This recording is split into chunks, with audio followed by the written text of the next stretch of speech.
Hi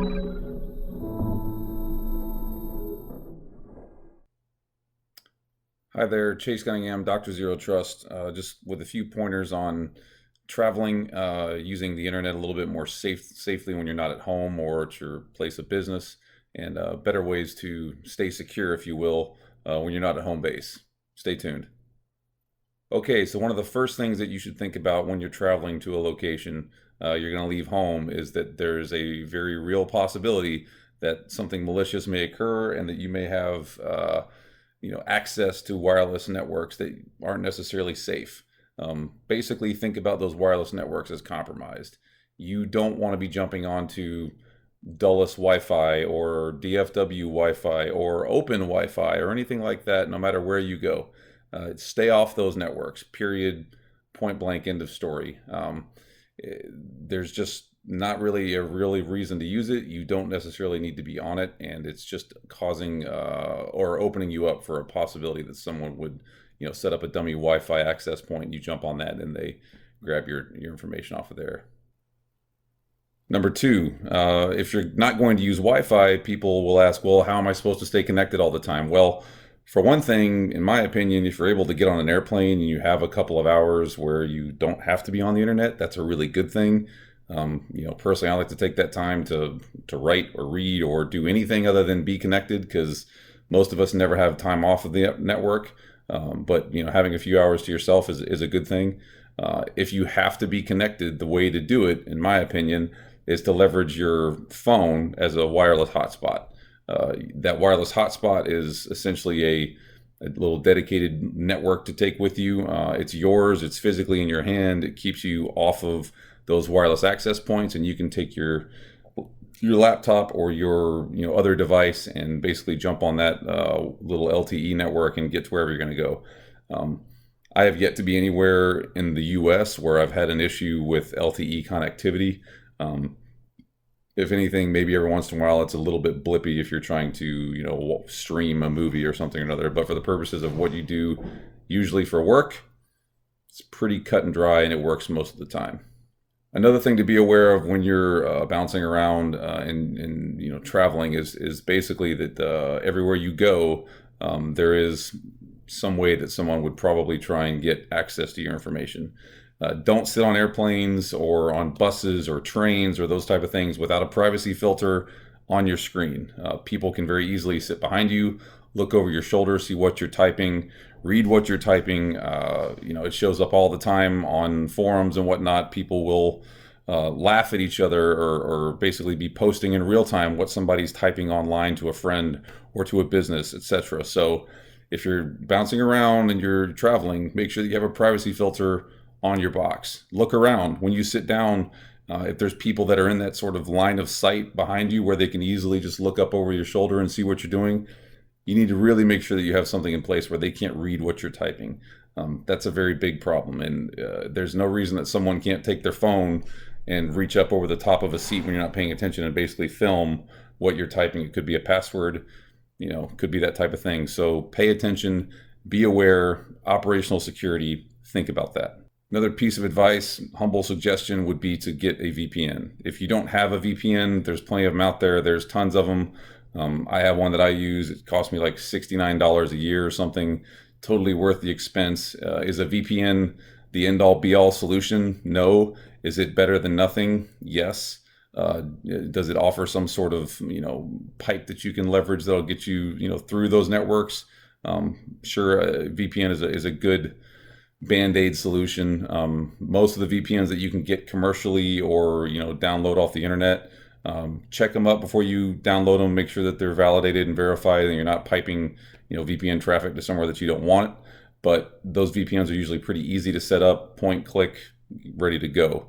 Some of them even use like double tunnels or changing IP addresses, those type of things. So personally, I think that it's worth having a VPN on your machine. I'm not suggesting that you pay big dollars for one. They don't have to cost a lot. And again, the whole idea in this space is basically just to be a little bit better than the next easy target. If I'm using a VPN and someone else is not, that makes me a little bit harder target. Hopefully that they'll go after them. We talk a lot about killing the VPN.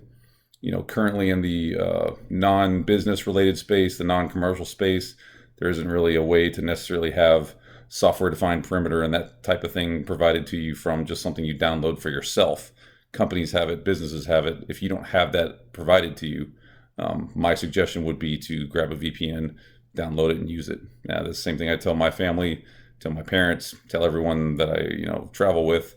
If you don't have a software-defined perimeter solution, software-defined access, that sort of zero trusty type approach, VPN's a pretty good second solution. Another thing to think about when you're doing travel or just in general on your computer is, do I need this?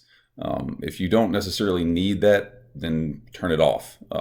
If you're just somebody that works in does PowerPoint and spreadsheets and those type of things, the odds are you don't need an Intel Pentium Core 5 processor with super amazing memory and horsepower and etc. You can probably get by with a machine that basically connects you to a cloud service and enables you to do PowerPoint and Word and that type of thing. And therefore, you've eliminated the need for that machine to be that powerful, and it keeps you from being more open to compromise. I mean, in reality, when you look at what's going on with most of the machines nowadays, the majority of the horsepower winds up being used for like Bitcoin mining and those things anyway when the machine gets compromised. So if you don't need it, turn it off. If you can go to a more web-enabled, cloud-enabled device that has access to those cloud repos and you can live in that space, great. Personally, I think that's a good way to go about it. It just eliminates the problem that you would have with the horsepower that you get with most machines today. So another thing that I would strongly advise you is don't ever take anything from anybody. I can't believe I actually have to say this, but this comes up all the time in talking with people is flash drives, CDs, if they happen to have those, discs, whatever it is. If someone's offering you a piece of hardware to install or to plug into your machine, to look at something, etc., just don't use it. Everything can be sent through the internet nowadays. Everything can be shared via cloud. It's very, very rare that you would have an instance where someone has to give you a piece of hardware, especially if you're traveling, into areas of the world where it may or may not be, knowingly providing you malicious software on that hardware device. So don't take stuff from people. Don't leverage hardware that they offer you. If it's not yours, if you didn't physically bring it with you, don't plug it into your machine. If you have no choice, basically realize that once you've plugged that in, when you get back to wherever you're going, you're gonna have to get rid of that box. It's compromised. It's infected with something until you can prove otherwise. And if you're in a space where someone just continues to try and give you a piece of hardware, you should probably ask yourself why. What are they trying to get in there? Why would they want me to have this piece of hardware or piece of software, or whatever it is? It's back to that old thing that we were all taught growing up. Don't take candy from strangers. Don't take stuff from people. If it's not yours, if you didn't physically bring it with you, consider it threatened. Don't plug it in. Don't use it. Find another way. So last thing that I think folks kind of forget or don't pay attention to with their devices when they travel is whatnot is turning off all the stuff that you don't need because it's just there by default. If you're not using Bluetooth, turn it off. If you're not using wireless, turn it off. Those things that are sitting there are their communications medium. They're allowing connections that you may or may not be aware of.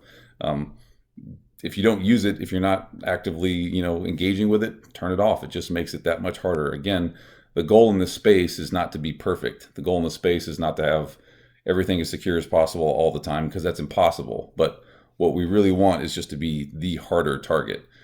You're never going to get everything right. I don't get everything right. This is not by any means an exhaustive list of all the things that you could possibly do to be secure as you travel. This is just a very small snippet of that, but it's something that most folks aren't aware of, and I see it all the time in airports, in train stations, etc., where folks are just basically bouncing around with doing things on travel because that's what we do, and they've got everything on. They're connected to local Wi-Fi, XXX, whatever, and they're just up there doing what they're doing, and that's how they get compromised. You don't have to send somebody a crazy phishing email if you set up a rogue access point.